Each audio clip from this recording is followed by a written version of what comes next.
नमस्कार दोस्तों, स्वागत है आपका मेरे YouTube चैनल योग अध्ययन पर। लॉकडाउन चल रहा है, आशा है कि आप घर में सकुशल होंगे। परमपिता परमेश्वर से आपके सकुशल होने की कामना करता हूँ। दोस्तों, पिछली वीडियो में हमने बात की थी भारतीय संस्कृति की, कि कितनी सुंदर, कितनी गौरवशाली हमारी संस्कृति है, इसकी क्या विशेषताएं हैं और इसके संरक्षण में हमारा क्या योगदान हो सकता है।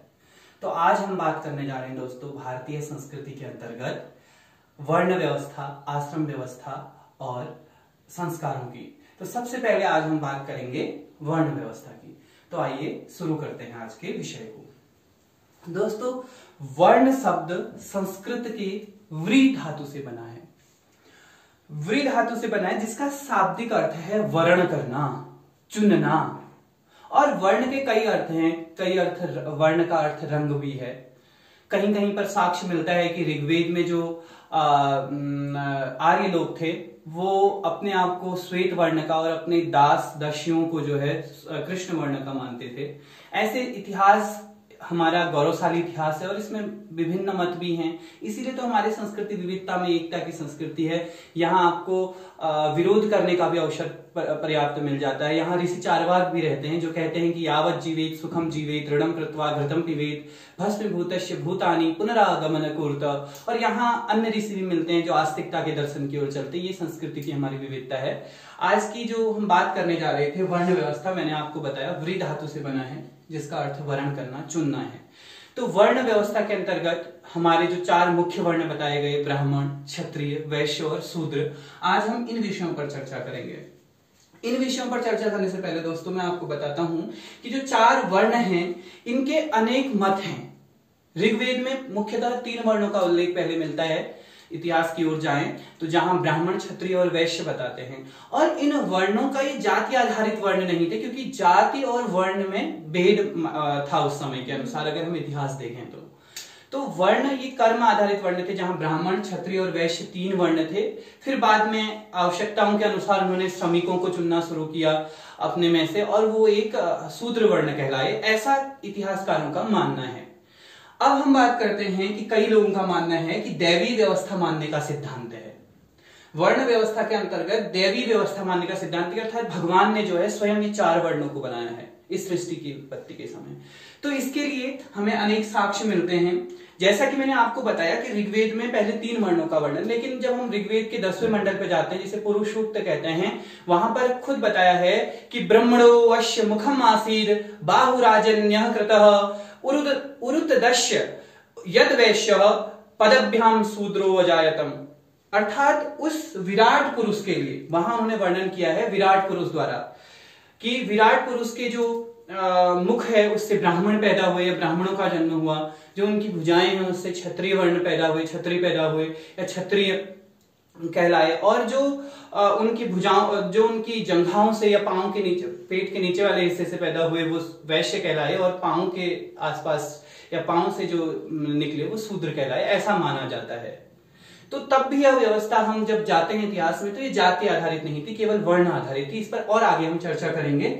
फिर ऋग्वेद के बाद हम जब बात करते हैं कि महाभारत में शांति पर्व में, जो महाभारत का शांति पर्व है, वहां पर भी ये 4 वर्णों के विषय में बताया है, जिसमें ये कहा है कि ब्रह्मणो मुखतः सृष्टो ब्रह्मणो राजसप्तमः बाहुभ्याम क्षत्रियम सृष्टः उरुभ्याम वैश्य एव च वर्णानां परिचयार्थम त्रयाणां भरत ऋषभः वर्ण चतुर्थः संभूतः पदभ्याम शूद्रो विनिर्मितः। यहां पर भी वही वर्णों की बात की गई है, किंतु यहां पर यह बताया है विराट पुरुष की जगह ब्रह्मा द्वारा सृष्टि की बात की गई है, कि ब्रह्मा के द्वारा जो उनका मुख था उससे ब्राह्मण, भुजाओं से क्षत्रिय, जंघाओं से वैश्य और पांव से शूद्र हुए।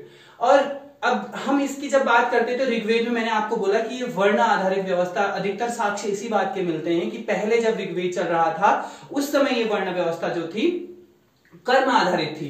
इसीलिए ऋग्वेद के 9वें मंडल में एक ऋषि कहते हैं कि मैं कवि हूं, मेरे पिता वैद्य हैं और मेरी माता जो है चक्की पीसने का या आटा अन्न पीसने का कार्य करती है। तो इसके आधार पर हम ये कह सकते हैं कि उस समय जो व्यवस्था रही होंगी वो जाति आधारित न होकर वर्ण आधारित रही होंगी। इसके अतिरिक्त हम आपको लेके चलते हैं भगवत गीता में, जहां भगवत गीता के 4थे अध्याय के 13वें श्लोक में स्वयं भगवान श्री कृष्ण ने कहा है, चातुर्वर्णमया सृष्टम गुण कर्म विभागजम विभागसः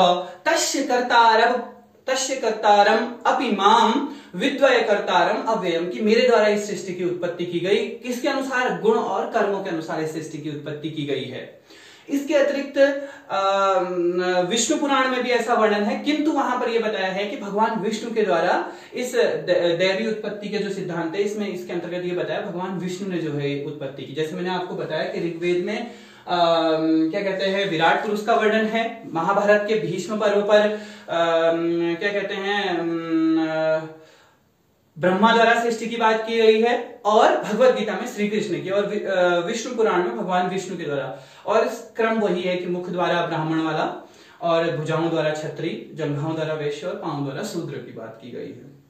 तो ये तो था दैवी आधार पर। और जब मैंने आपको कहा कि भगवान श्री कृष्ण ने जो है क्रिया के आधार पर, कर्मों के आधार पर बताया है, उसके अनुसार सतरज तम और सत रज और तम 3 गुण माने गए हैं। उनके अनुसार जो सत सात्विक थे, सात्विक गुणी की प्रवृत्ति के लोग थे वो ब्राह्मण कहलाए, जो राजसिक प्रवृत्ति के थे वो क्षत्रिय कहलाए, जिनमें रज और तम दोनों मिक्स था वो वैश्य कहलाए, और जो तामसिक थे वो शूद्र कहलाए। ऐसा वर्णन हमें मिलता है। और इतिहास पूर्व जो उत्तर ऋग्वैदिक काल था, यहां तक भी हमें ये वर्णन नहीं मिलता कि ये जो हैं जाति आधारित थे। बाद में जरूर इसमें विकृतियां आई हैं जिन्हें जाति आधारित माना गया। तो अभी हमने जब आपसे चर्चा की कि जाति, इसमें बहुत जगहों पर ऐसा उल्लेख भी मिलता है कि ये आपस में व्यापार कर सकते, क्योंकि ये आपस में कर्म आधारित सिद्धांत पर बटे हुए थे, ऐसा इनका वर्णन मिलता है।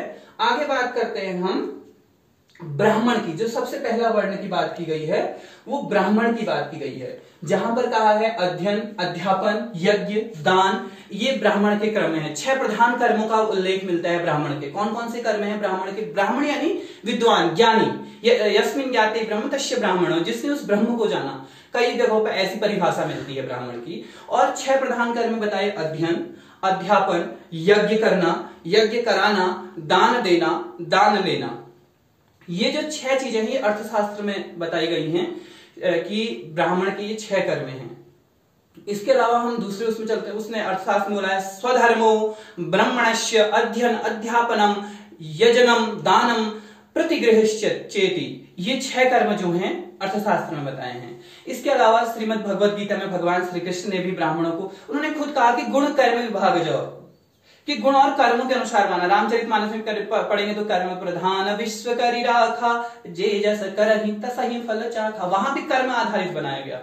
अगर हम इन आधारों पर चले तो भगवत गीता में क्या लिखा है देखो, भगवत गीता के 18वें अध्याय के 42वें श्लोक में ये बताया है कि शमो दमस तपः शौचम शांतिर आर्जवम एवच ज्ञानम विज्ञानम आस्तिक्यम ब्रह्म कर्म स्वभावजम।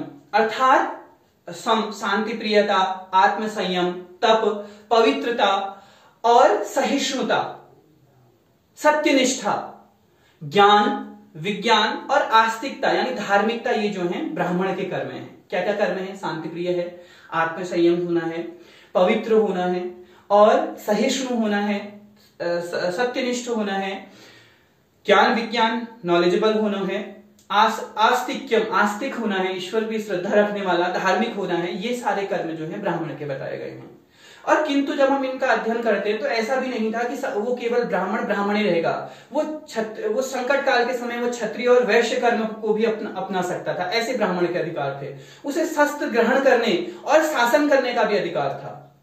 तो हम इनसे समझ सकते हैं कि जो एक कास्टिज्म का सिस्टम है थोड़ा कम रहा होगा वहां पर। ये कास्टिज्म आधारित व्यवस्था जो है उत्तर ऋग्वेद के फिर जब समाप्ति ऋग्वैदिक काल खत्म होता है वहां पर थोड़ा बहुत देखने को मिलती है और ये विकृति वहां से चलती हुई आई है।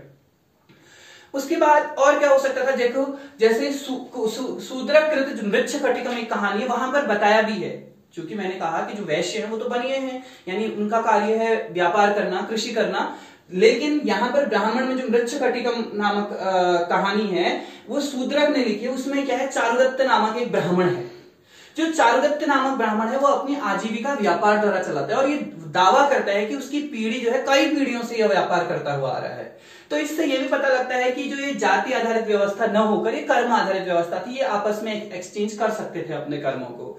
इसके अतिरिक्त पराशर स्मृति में कृषि को ब्राह्मण वर्ग का वृत्ति निरूपित किया गया है कि कृषि जो है ब्राह्मण वर्ग की वृत्ति थी और ब्राह्मणों को अधिकार था, वो कृषि कर सकते थे, वो पशुधन पाल सकते थे, वो व्यापार कर सकते थे। तो इसका मतलब उस समय की स्थिति को जब हम विश्लेषण करते हैं तो ऐसा प्रतीत नहीं होता कि ये जाति आधारित व्यवस्था थी। तो ये जो काम थे ये ब्राह्मण के कार्य थे और ब्राह्मण का कार्य अभी के परिप्रेक्ष्य में अगर हम बात करें तो एज अ टीचर था वो उस समय। जो ज्ञान विज्ञान, आज भी शिक्षक लोग तो यही करते हैं ना, ज्ञान देते हैं, और ये सारे काम जो थे ब्राह्मण के थे। तो अब हम बात करेंगे जो अगली व्यवस्था है जिसके अंदर हम बात करने जा रहे हैं वो है क्षत्रिय, जो दूसरे नंबर पे था उस समय। क्षत्रिय क्या थे देखो, इनका मुख्य कहा धर्म अध्ययन, प्रजा की रक्षा आदि इनके बारे में बताया गया। इन्हें महाभारत में इस वर्ण का विशिष्ट धर्म बताया था धर्म अध्ययन, प्रजा की रक्षा करना, यज्ञ करना, दान देना, ये सारे किसके बताए थे, महाभारत में जो है क्षत्रियों के कर्म बताए थे। श्रीमद् भगवद गीता में क्या कहा, शौर्यम तेजो धृतिर्दाक्षम, शौर्यम तेजो धृतिर्दाक्षम च अपि अपलायनम दानम ईश्वर भावश्च छात्रम कर्म स्वभावजम। शौर्य वीरता, तेज शक्ति, धृति धैर्य, दाक्षम दक्षता और युद्धे च अपि अपलायनम, युद्ध से विमुख नहीं होना, कर्म से विमुख नहीं होना, दान करना, दान देना, उदारता दिखाना, ईश्वर भावश, ईश्वर के भाव, नेतृत्व के गुण, ये क्षत्रियों के कर्म बताए श्रीमद् भगवद गीता के 18वें अध्याय के 43वें सूत्र में। तो ये भी देखो कर्म आधारित व्यवस्था नहीं थी। इसमें भी बताया कि ऋग्वेद में इसे छत्र कहा है जिसका शाब्दिक अर्थ है होता है छत्र, अर्थात हानि से रक्षा करने वाला। ये थे क्षत्रिय के गुण। फिर हम बात करेंगे अर्थशास्त्र में जो है अध्ययन, यजन, शास्त्र द्वारा जीविकोपार्जन तथा सभी प्राणियों की रक्षा को क्षत्रिय धर्म बताया है। तो ये किसके धर्म थे, क्षत्रियों के धर्म पे। यहां पर भी कहीं वो नहीं था। और ये भी वैश्य कर्म अपना सकते थे। इनमें ऐसा कहीं अगर हम इतिहास का विश्लेषण कर दें तो ऐसा कहीं प्रतीत नहीं होता ऋग्वैदिक काल के दौरान, पूर्व ऋग्वैदिक काल के दौरान, कि ये ऐसा नहीं कर सकते। इनफैक्ट इंटरकास्ट मैरिज भी होती थी उस समय। उस समय ऐसे कई से ब्राह्मण वर्ग थे या ऐसे बहुत से लोग थे, ऐसे बहुत से ऋषि मुनि कहें, जैसे अंतरजाति विवाह के अंतर्गत च्यवन ने सुकन्या से विवाह किया था, ब्राह्मण क्षत्रिय विवाह के बीच के हैं। ऐसी श्यावश्य ने रथवीति से किया, अगस्त्य ने लोपमुद्रा से विवाह किया। ऐसा इसमें वर्णन मिल जाता है कई बार। अब हम बात करते हैं अगला, क्षत्रिय के बाद वैश्य की बात करते हैं कि भैया वैश्यों के क्या कर्म बताए गए हैं। ठीक है, वैश्य कर्म के बारे में फिर वही बात करते हैं। सबसे पहले महाभारत में मिलता है। महाभारत में उनके प्रधान कर्म कहे हैं अध्ययन, दान देना, यज्ञ करना, सही ढंग से धन अर्जित करना बताया गया है। कौटिल्य ने भी यही बताया, अर्थशास्त्र के रचयिता हैं कौटिल्य, उन्होंने भी यही जो महाभारत में गुण बताए, उन्होंने बताया कि भैया अध्ययन, दान देना, यज्ञ और सही ढंग से धन अर्जित करना जो है ये वैश्यों के गुण हैं। भगवत गीता के में बताया, क्या बताया, कृषि गोरक्ष वाणिज्यम वैश्य कर्म स्वभावजम, क्या कि उनका कर्म कृषि है, गोरक्षा है और वाणिज्य करना बताया। और ये कर्म आधारित व्यवस्था है, ये जाति आधारित व्यवस्था कहीं पर भी ऐसा उल्लेख उस समय नहीं मिलता, क्योंकि मैंने आपको बताया कि वहां पर भी लिखा है कि चातुर्वर्ण मया सृष्टिया गुण कर्म विभाग, मेरे द्वारा इस सृष्टि की रचना की गई जो गुण और कर्मों के अनुसार बांटा गया। और आगे बात करते तो वहां ये भी लिखा है, क्या कर्म प्रधान विश्व करी राखा, जे जस करहि तसहि फल चाखा। कर्म आधारित व्यवस्था है, इससे हम ऐसा भी सोच सकते हैं। तो ये थे किनके गुण, वैश्यों के गुण। अब हम बात कर रहे हैं शूद्र के गुण। शूद्र, जैसा मैंने आपको बताया कि उस समय अनेक परंपराएं, ये तो परंपरा थी कि भगवान के द्वारा सृष्टि की उत्पत्ति उनके पांव से शूद्र, और इसलिए पांव से बोला या फिर उनका कार्य सेवा कार्य होगा, और पांव से इस धरती का जो सेवा कार्य वगैरह पांव इसके प्रतीक हैं कि सेवा करने के, इसलिए उस समय ऐसे कुछ प्रतीक बना दिए गए होंगे। तो ये वाली व्यवस्था की गई थी। और इसके अतिरिक्त ये भी माना जाता है कि अगर हम बात करें उस समय जो आर्य लोग थे, कई लोग कहते हैं कि आपस में आर्यों ने आक्रमण किया और उनको जो है वैश्य शूद्र बना दिया, जबकि ये ये ऐतिहासिक विश्लेषण में बिल्कुल सटीक नहीं बैठता। कई सारे विद्वान ऐसा नहीं मानते। वे ये मानते हैं कि उन्होंने 3 मुख्य वर्ण बनाए जो कर्म आधारित थे, उनको बताया कि भैया तुम राजा बन जाओ, और ये पढ़ाने वाला बन जाएगा, और ये कृषि करने वाला बन जाएगा, और ये एक सेवा करने वाला भी चाहिए। तो वो फिर श्रमिक उन्हीं के बीच में से निकल के आए, ऐसी अवधारणा देखने को मिलती है। और फिर ये दैवीय वाली कर्म व्यवस्था मैंने आपको बताई भी। शूद्रों के विषय में क्या लिखा उन्हें? परिचर्यात्मक कर्म शूद्रशापि स्वभावजम। परिचर्यात्मकम कर्म शूद्रशापि स्वभावजम। भगवत गीता के 18वें अध्याय के 44 में बताया कि शूद्रों का कर्म श्रम तथा अन्यों की सेवा करना है। अब हम जब रामशरण शर्मा ने जो है प्राचीन समाज में शूद्रों की स्थिति का विश्लेषण किया है, वो कहते हैं कि पूर्व तथा उत्तर ऋग्वैदिक काल तक शूद्र अपवित्र नहीं माने जाते थे। वे राजनीति में भाग ले सकते थे, राजसूय और राज्याभिषेक जैसे समारोहों में उनके प्रतिनिधि भाग ले सकते थे। तो उत्तर ऋग्वैदिक काल से के अंत तक इनकी स्थितियां जो हैं फिर दयनीय होती रही हैं। और ऐसा भी नहीं है कि रामायण में महर्षि वाल्मीकि, भगवान वाल्मीकि का, त्रिकालदर्शी भगवान वाल्मीकि का वर्णन है। ऐसे बहुत से उदाहरण हैं कि जो, और विदुर, महात्मा विदुर का वर्णन है महाभारत में। तो ऐसा हम नहीं कह सकते कि उस समय जो है इतना भेदभाव रहा होगा, लेकिन हाँ बाद में कुछ विकृतियां उत्पन्न हुई।